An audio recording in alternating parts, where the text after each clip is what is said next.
Okay, hallo, Emil und die Detektive. Um, yeah, so today I wanted to, not sure why this is saying 2 hours and whatever minutes up there, but hope this works out.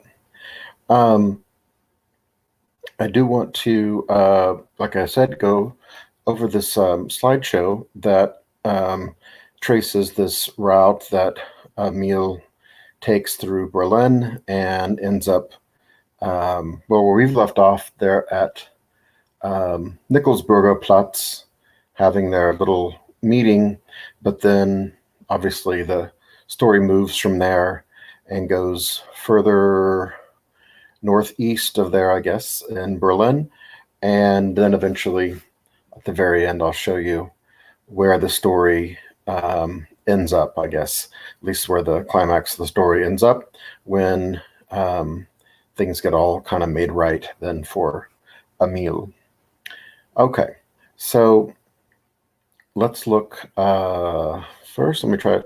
By the way, I'm working on my Chromebook's kind of fried. I think that happens, I guess. Sure got a lot of use the last month or so, or even longer than that. But so I'm trying to do this on a regular laptop.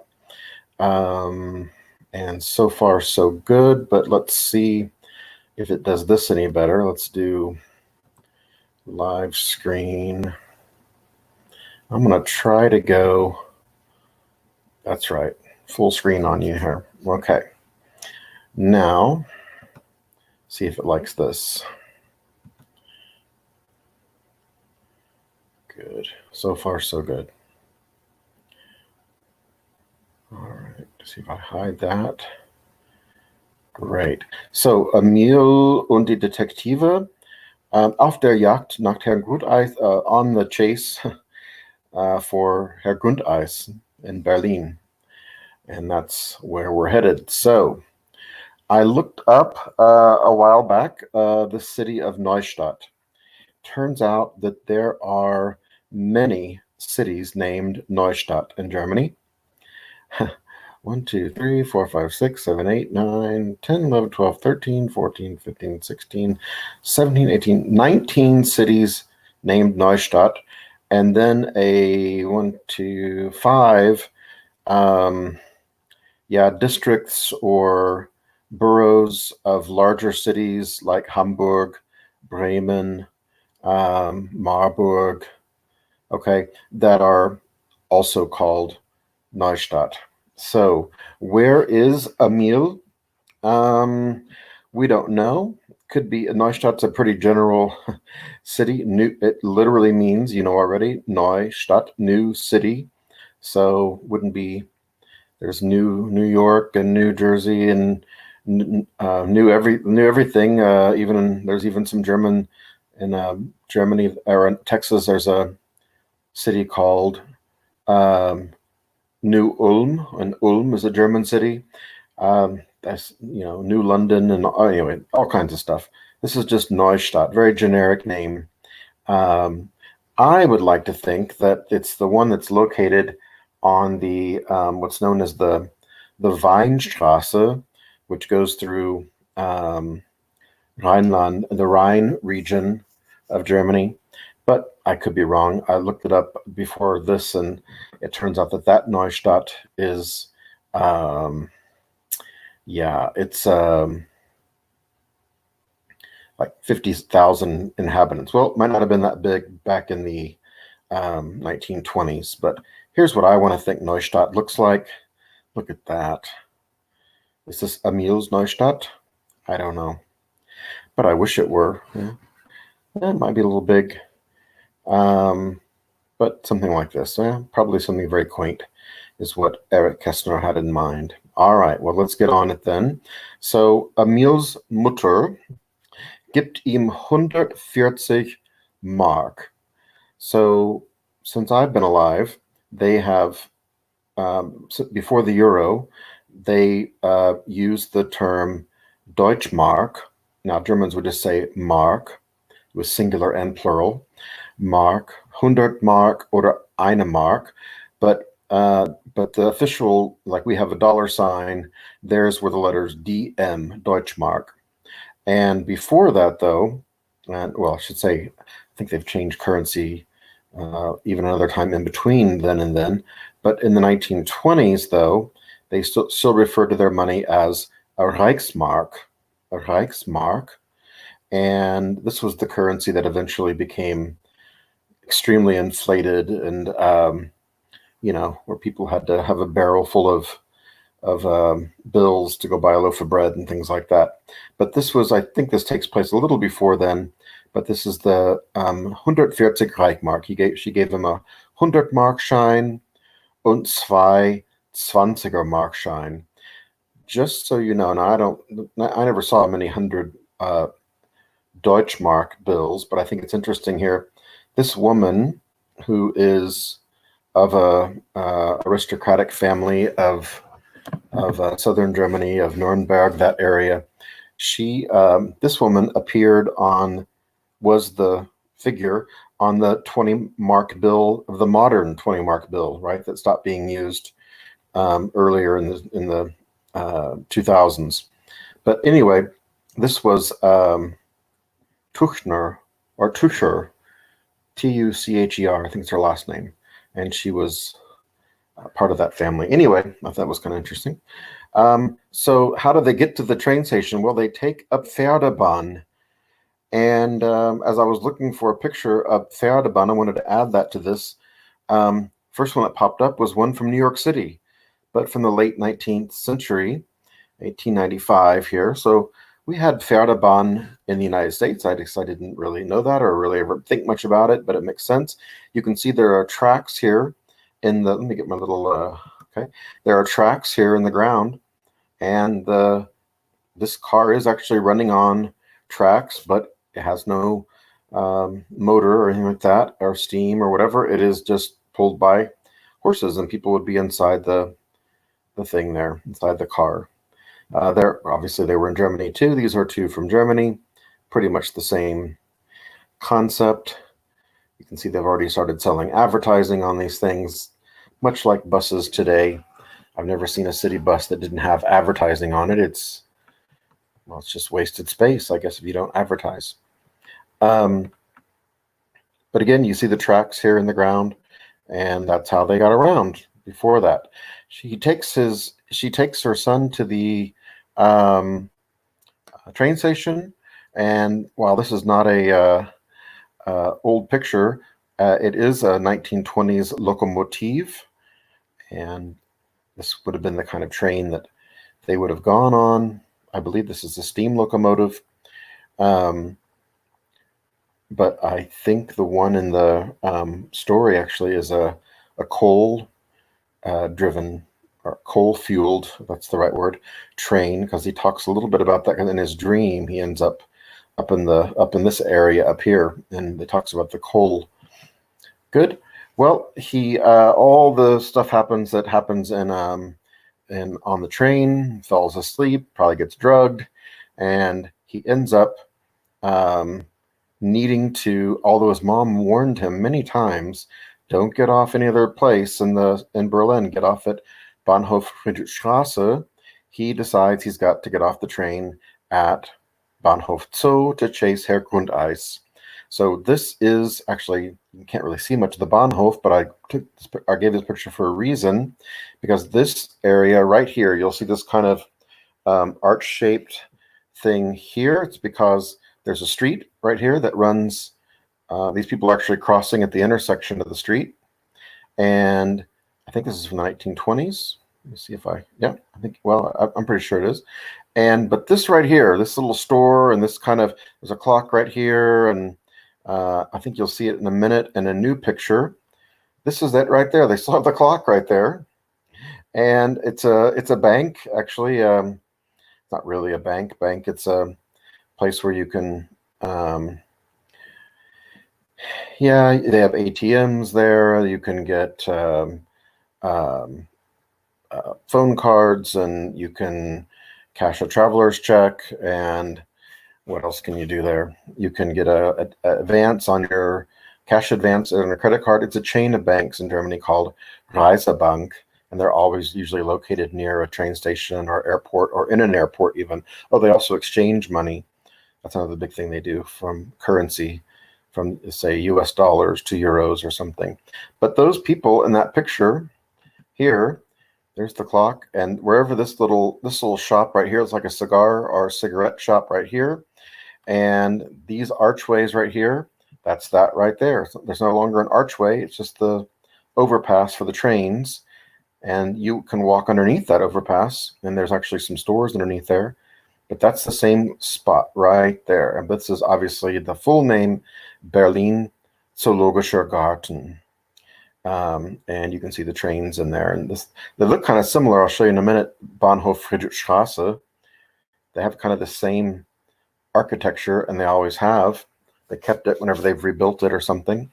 But Berlin Bahnhof Zoo was in the west part of Berlin, and Friedrichstraße train station was in the former East Germany. So, but they retained the same look. Now, so the small town kid gets a taste of big town life right away, and you can see here that these are something Berlin is not as famous for as London is, but maybe they should be. But these double-decker buses, which they still have today, they're just more modern looking. But and you see again, they are advertising. You know what? I think it used to be. Yeah, I'm pretty sure there's a big ad that's been across the top of this overpass right here. If you could look to the left a little bit, for Continental, which is a German tire. You can buy them here too. They're German. It's a German company, and they make tires. Continental Reifen. These are Reifen right here. These are tires. Okay. Anyway, you see you can hop on the back and take the stairway up and be on the top deck if you want to, or ride down here. If you're a tourist, it's good to ride up here. You can really see everything. These are of course not. These are of course parked here in a parking lot somewhere. Good. And then here it would be the view from the platform, let's say at Bahnhof Zoo, looking to the east. And this is this beautiful church that back then that was destroyed in the war, and all that's left is kind of a jagged, this little spire and this kind of part right here. The rest of this is all destroyed back here, and this is kind of a jagged spire. Now I've shown it to you before. And here you can see all these double-decker buses, and Straßenbahn, and if you go underground, there was also a subway station from Bahnhof Zoo also. So pretty busy area, lots of people on the streetcars, buses, taxis. It's still a very busy area and of the city. This is I think this would be a shot looking from the train station, elevated up off that, because the platform is above ground, or like a story above ground. Good. He gets on though, and it's kind of weird that this was able to be found, I think, but this is the actual Straßenbahn 177 that Emil rides on to track down Herr Grundeis. Herr Grundeis is in what they call the Vorderwagen, the front car, assuming this is the way it's going. Maybe this is the Vorderwagen, I don't know. And Emil's in the back car. I forget the word they use for that. And you can see up here a little bit, that's not just scratches on the film. That's actually, and I'll show you a better picture in a minute. This is something that, see this little antenna thing, looking like thing comes up the top, makes a connection, and there's electrical power that's given to the Straßenbahn. And I think, I'm not sure how they run today. They may run the same way, I can't remember. In Berlin, but there's not that many streetcars left in Berlin, but they still run off of electricity, I think. I'm pretty sure. Okay, so the street that they go on the Straßenbahn is the Kaiserallee, or today called Bundesallee. And again, you see all this network of cables above the street level and you can see the tracks in the ground. If I'll move my pointer out of the way, you can see the tracks on the ground that go this way for the Straßenbahn. And this is right around the same era, the same look that the city would have had. And this is from the 1920s, this photo. You can tell from the cars. And that's Kaiserallee. Now, Kaiserallee has been renamed. Now it's called, like I said, Bundesallee. So there's no more Kaiser, but there was now, well, there wasn't I don't think there was a Kaiser then either, but that was the city was renamed Bundesallee at some point because they were a federal republic after World War II. So that sounded like they were not a monarchy anymore. Good. And this is I just picked a random picture. There's plenty of pictures of this is kind of a quiet, sleepy picture of Bundesallee, but it's a very green area. And they grow these tall trees right here, right next to the street. But it's you can see it's this looks like it may be taken early in the morning or something, but it's a 6-lane city street. So if you think about that, we have a few maybe streets in Tulsa that have 6 lanes, 3 lanes coming and going, not highways, but I mean city streets. And then a big wide median down the middle with grass and trees there also. And then there's 3 lanes over here. It is a really wide, broad street, and it's a long street that runs all the way to the area past, well, from where it starts, and we talk about through Wilmersdorf. That's where Emil's going to get off the Straßenbahn at to chase down Herr Grundeis. It keeps on going further south and ends up, I think it changes names, in an area called Steglitz, which is still Berlin, but it's a little ways down the street here. And there's a subway line that actually runs underground along this street. I think it's the U7, U9 maybe, and the line. And there are several subway stops along Bundesallee, but they are marked by the cross street, so whatever that street might be. Now, I mentioned this about Litfaßsäule. There is actually, or was actually, a person called, I don't know his first name, I've forgotten, but Litfaß was his last name. So there's nothing special about that. It's kind of an unusual name, but and Säule is a column. And he was a real marketing genius here, came up with this idea to put these columns up all over Berlin, and only had to lease a small amount of the sidewalk space because they built upwards with it, and people put these posters on there. And of course, it's all very organized. You pay money to have your poster there. So somebody is behind the business of this still going on today. And so you got everything. It looks like there's a political poster here. I can't really, these might, this is also political. Yeah. This one here, I can't tell. And this one here is some kind of announcement, like a public, government announcement of some sort. I can see Bekanntmachung. That's all I can read from that. That's a public announcement. So things you might want to look at and read. I notice now today there's some political stuff sometimes, depending what's going on, but usually it is more artsy stuff. It could be rock concerts, it could be symphony concerts, opera, whatever, and then maybe movies even, and our different gallery exhibitions. And like I said, it could be political, could be public announcements. But they paid for all this though. So he paid for the column, and these people paid to have their poster put on columns like this all over Berlin. And he made a lot of money, and for a pretty simple idea, right? Good. This actually here, this is like some kind of I don't know who this guy. Oh, it's at the Wintergarten. That's actually an old cabaret. I didn't notice that before. Old cabaret,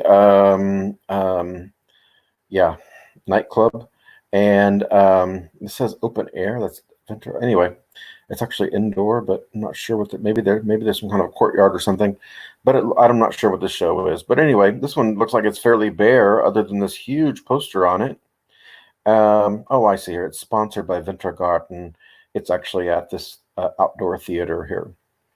But the important part of this Litfaßsäule is that this is the one that's on the corner of the street that we've talked about, and this is in the book. There's a mention of the Litfaßsäule, and this is more than likely the exact one that Erich Kästner was using as his kind of reference point.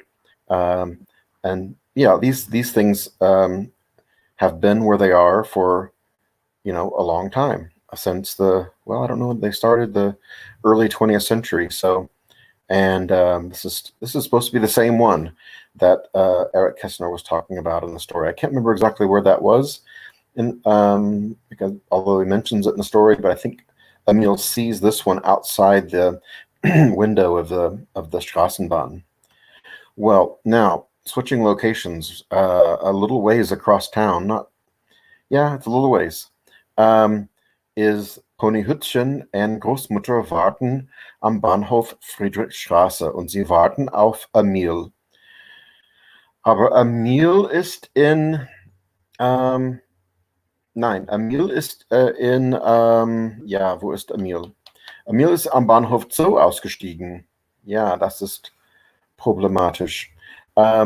This is a street, again, like Bahnhof Zoo. It runs underneath this archway here. This is all they're all restaurants. I don't know what they were back then. Over here on this side, again, there's that kind of archway up here going the other way, and it's this is the train station. This is where the trains actually stop and everything up here, and then the trains they leave right here, and so there's railway tracks behind this little guardrail here. So I got my pictures mixed up. This actually, I got my kiosk mixed up. This, I'll come back to this in a little bit. I'll come back to that in a little bit. I mentioned the street here that this, if you could look just right back this way off the picture, right here would be Bahnhof Friedrichstraße.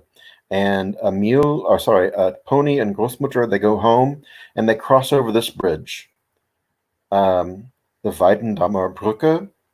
And this is an old picture from the early 20th century, but the bridge looks just the same. And here I'll show you a better picture in a minute, or maybe it's here actually, maybe both, is what they call the Imperial Eagle, which is made out of wrought iron here. That's the iron this bridge is made out of.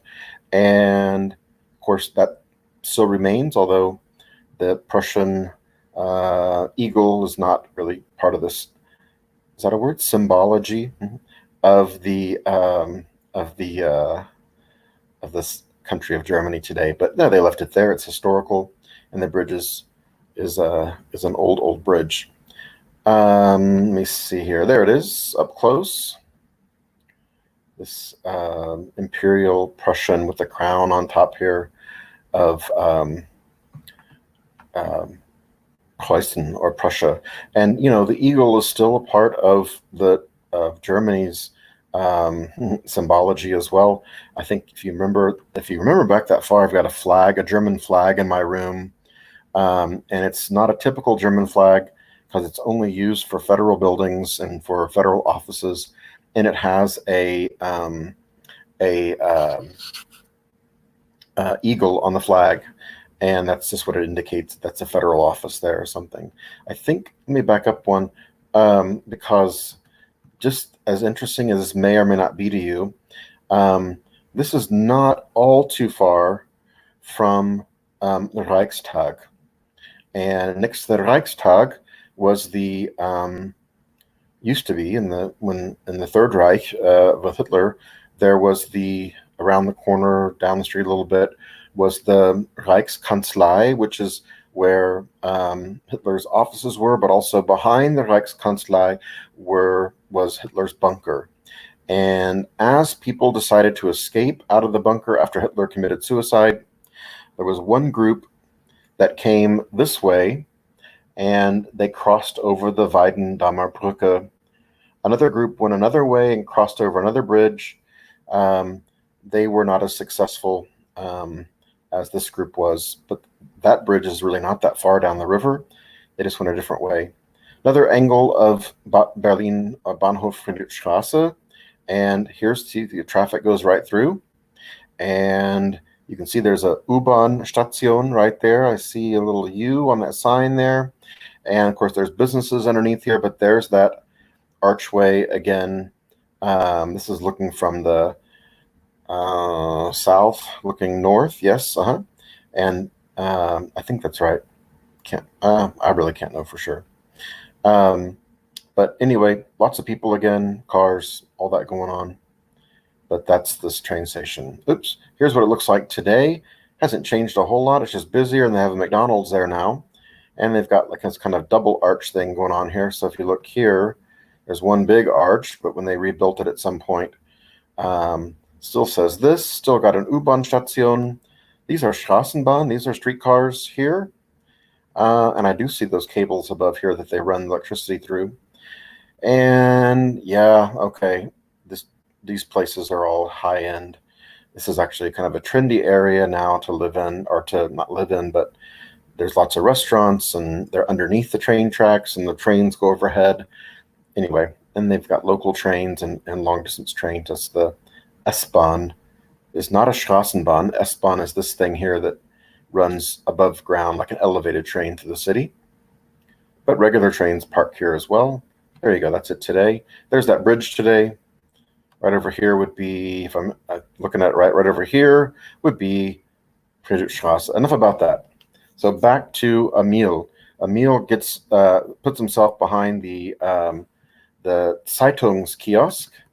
Let's find it again. A Zeitungskiosk. Hides back there with his luggage and his flowers, and he's spying on this guy who's eating at Cafe Yosti. The best picture I've got of Cafe Yosti, only picture I can find of it. This is actually not the original Cafe Yosti. This Cafe Yosti still exists and is on Potsdamer Platz. But okay, it's the best one I got. You can see right there, Cafe Yosti. I'm not sure if there was more than one and the one shut down, but I can show you where the original Cafe Yosti was. But not there any longer, though, and I can't find any pictures of it, which is weird because there's so much online about Emil and the places in Berlin that he went to, and pictures of from the period it actually was taken. This is where Cafe Yosti would be today, and or where it was, at least the entrance to that building today. I think it would have faced the street more so, but this is now a grocery store, but a Bioladen or Biomarkt. So it's like a Whole Foods grocery store. Yeah, called, it's kind of interesting, but it's called Eldorado. Eldorado. Right. And that's just interesting in a minute, because this is over in Wilmersdorf. It's where I would have been looking from this side or this side. I'm not sure. That's just the location of the original Cafe Yosti. They are on the corner of this street, Trautenaustraße, Ecke Kaiserallee. And they keep repeating that in the story. And you can see here, this is where they indicate the district that you're in. They're in Berlin, Wilmersdorf. Trautenaustraße, Ecke on the corner, Kaiserallee. And so somewhere here would, if this is the right time period, would be that Cafe Yosti, but it may be off to the side somewhere. But this is where Gustav and Emil first meet. He meets the first person he knows in Berlin. And they're going to go from here. Another picture of another corner. There's the Straßenbahn coming there. And this looks like some kind of kiosk right here. All right. But that's not an unusual thing on a major intersection corner to find a Zeitungskiosk with magazines and newspapers and all that. But this again, Wilmersdorf, which is this nice little area of Berlin. And they walk here I think it would come from this way or this way, and we'll turn it around. But Berlin-Wilmersdorf, this is Nickelsburger Platz, which is, like I said, it's a park area, but it's just kind of a rectangular shaped park, and it's really in the middle of streets that come together, and the streets kind of form this park area in the middle, and it's still there today, of course. But this is as we come down, not far off of the well, this is at the corner of Trautenaustrasse and Landhausstrasse, because we've come down from, and I think Bundesallee would be up here or down this way. I'm not sure, but or maybe both ways would eventually lead to the same. But this is the square where they meet and have their Kriegsrat, their war council. Good. And this then is the actual place. You have an older picture, probably look it up on Google Earth. But oh no, I think you can't. I think it's blocked out on Google Earth, like it's blurred. In Germany, a neighborhood or a building can let Google know they want their building to be blocked, and they can get it blocked. Or even a whole city can decide they don't want that. And anyway, I don't know if we do that here or not, but this is where Pony and Großmutter and Pony's Eltern live, Schumannstrasse 15. It's a real address, a real building, a real place still today. But yeah, that's the best picture I've got of it from around that time, 1920s. Well, after they discuss all who's going to go where, who's going to do what, who's going to be at the Telefonzentrale, who's going to be in the Bereitdienstschaft, who's going to be actually a part of the Detektive. Yeah, they split up all these jobs among the kids very efficiently. And some people who were hanging out, we haven't got to this part yet, but some people who stayed at the Zeitungskiosk where Emil's things are, and where they're looking at Herr Gundeis, one of these guys trots down Trautenaustrasse to the Nickelsburger Platz, and he informs them, here he would have been up here watching, and he trots down here real fast and informs them, hey, Herr Gundeis is getting ready to pay and getting ready to leave that restaurant. So we need to, okay. So they wrap things up here, and they all go running back down here, and they, yeah, as secretly as they can, they begin to follow Herr Grundeis as he leaves in a taxi. And the word in the book that they use for taxi is a droshka, which I believe is actually a Polish word, but there are some Polish words that are in the Berlin dialect. But this is all it is. It's an old taxi, and droshka originally were horse-drawn, like the Pferdebahn, but then they became operated by a internal combustion engine.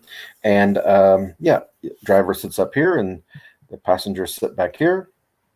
And so they pooled their money together. If you remember that, they started to pool their money together where we left off, I think. And they able to use part of that money to follow Herr Grundeis. If they don't get a taxi, not going to be able to follow him because he's getting into a taxi. All right, so they go off on this trek here.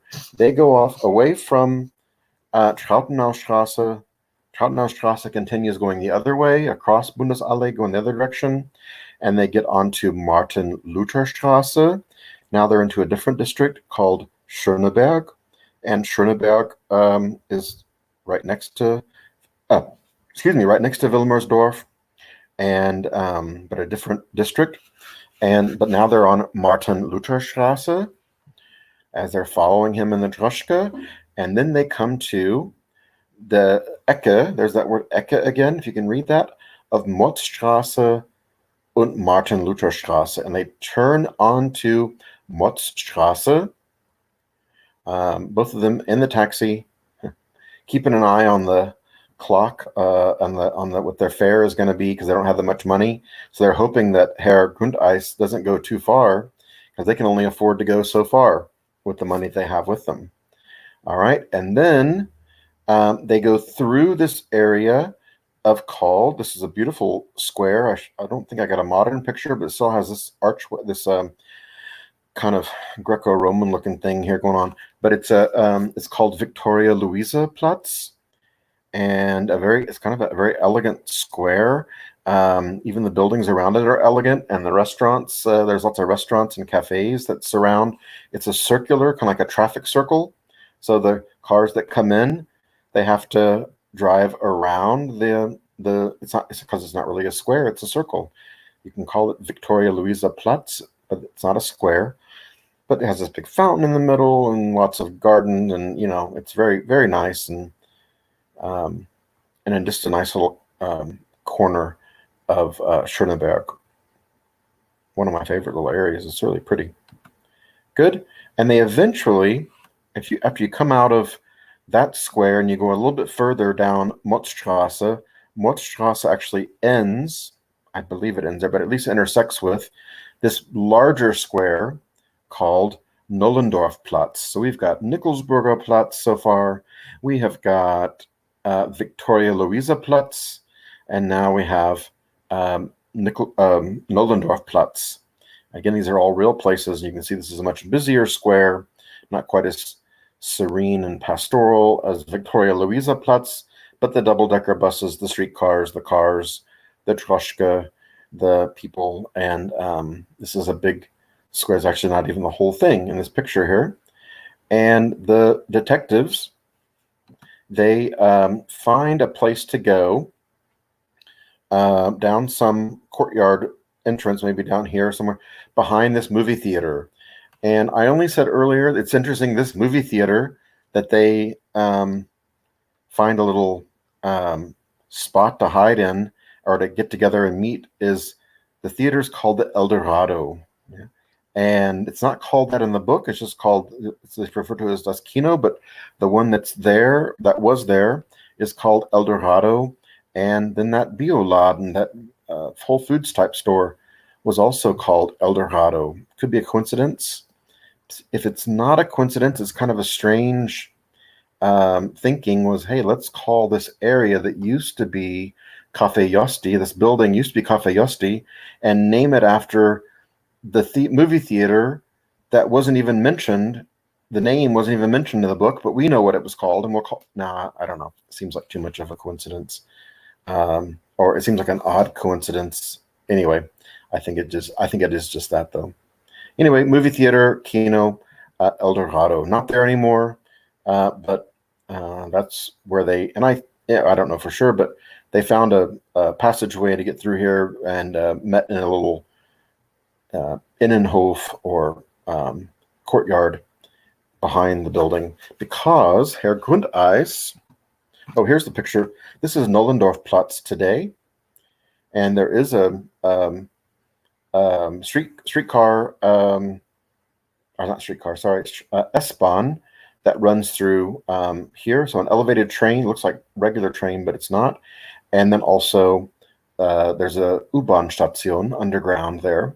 So S-Bahn, U-Bahn-Station, Nollendorfplatz. And all of this is Nollendorfplatz. Again, a nice little area, a little more modern. And I don't know, it's not, but it's people like living, or just maybe off the street would be nice. Not right on the square, but somewhere here in one of these is where Herr Grundeis ends up. And it's one of these pink colored buildings, or maybe one that we can't see. Not pink, but whatever this is, dark salmon or something. No, I don't think it's one of these because these aren't dark enough. But Herr Grundeis checks into a hotel at on Nollendorfplatz. And the hotel is called Hotel Kreide. Hotel Kreide, which is probably someone's last name. Hotel Kreide is no longer there, but the place that was Hotel Kreide is still a hotel today. And it's actually located here in this street, which connects also with Nollendorfplatz, which is called Kleiststraße. Kleiststraße. And you can see, if you can read that barely, Nollendorfplatz up here. And there's you can see the streetcar or the S-Bahn coming into the station here. Oh, actually, there it is down there. Sorry, that's the station. down there. If you look, it's kind of got that little steeple-like thing to it, and just like this has. So it's actually probably down this way. And that's the street that runs off that way, Kleiststrasse. Good. And in the Kleiststrasse is the hotel. And this is the hotel that, and I don't know if there ever was actually a hotel called Hotel Kreide, but that's the name he chooses for it. But today it's called Hotel Sachsenhof. Hotel looks like a nice hotel. Very nice, actually. And it's, again, a nice part of town, Hotel Sachsenhof over here. That's where Hotel Kreide would have been today. Well, they stake him out there. I'm not going to give too much away here. They stake him out there, Herr Grundeis, and eventually, of course, he leaves the next morning, and that's when they really put the pinch on him and end up finally confronting him about the money. Of course, the police get involved eventually, and on this day after he spends the night in this hotel, which they watch from the outside, and they have two people inside the hotel watching also. It's kind of interesting and pretty cool how they get people inside the hotel. Eventually, though, they end up way down here, another part of town, closer to Friedrichstrasse, but still a long way from there too, all the way down to close to the old City Hall building is for Berlin. And I think where it is again now today, but the building connected to it is called the Polizeipräsidium. Polizeipräsidium, and this is where Emil ends up with real detectives, with real police officers, and Herr Grundeis, and well, we'll have to see. Maybe we won't, but sometime, maybe a chance to see what happens. I think you'll imagine there's some kind of a happy ending to the story, and that Emil, justice is done, right? And Emil gets his money back. But how they get it, that's all. Wish we had time. This has been a weird thing, and I hate it that we didn't get a chance to finish the story, and we'll read a little bit more tomorrow, but we're going to do just what we can do, okay? So this is where he ends up at. Eventually, this is the story ends up back at Schumannstrasse 15, back where he's supposed to have gone to in the first place, back to his cousin's house and his grandmother's house. But he's got to go through the police first to get there. All right, so that's the last slide. Okay, so now you got a real life view of Erich Kästner's Berlin, and I think that's it for today. We're getting pretty close to class time, maybe a little bit over. All right, I better get this to you quickly. So, auf Wiedersehen, Kinder, bis Freitag. Nur einen Tag noch. Einen Tag noch. Tschüss.